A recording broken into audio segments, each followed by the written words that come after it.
বন্ধুরা, তোমরা সবাই কেমন আছো? কিক্কিমিক্কির এই মজার দৃশ্যগুলো আসলে দেখলে আমি শিহরিত হয়ে যাই।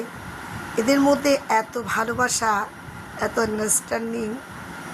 আসলে পশুরা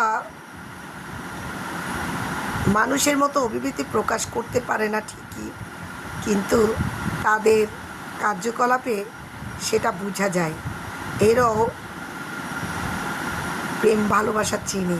দেখো কিক্কিমিক্কি কি সুন্দর একজন একজনকে তাদের আনন্দটা শেয়ার করছে। দেখো কিক্কি বলছে, আর দুষ্টুমি করো না, তোমার পায়ে পড়ি। দেখো পায়ে হাত দিয়ে আছে।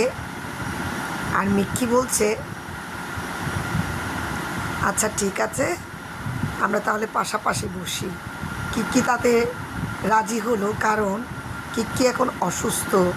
ওর পায়ের মধ্যে একটা আঘাত নিশ্চয়ই তোমরা দেখতে পাচ্ছ। সেই কারণে সে মিক্কির সাথে এত বেশি মিশতে চায় না। কিন্তু মিক্কি তার অসুস্থতা দেখে সহানুভূতি প্রকাশ করার জন্য তার খুব কাছাকাছি থাকতে চায়। পরে অবশ্য কিক্কি সেটা বুঝতে পারে। এরপর কিক্কি একটু উঠে যায়, আরেকটা জায়গায় গিয়ে বসে। মিক্কি আবার তার পাশে গিয়ে বসে এবং দেখো কিক্কি বলছে, আমার ঘুম আসছে, আমি ঘুমাবো। মিক্কি বলছে, ঠিক আছে তুমি ঘুমাও, আমি তোমার পাশে বসি। মানে অসুস্থ কিক্কিকে মিক্কি দেখো সব সময় এভাবে সাপোর্ট করে যাচ্ছে যতক্ষণ পর্যন্ত সে বাসায় থাকে।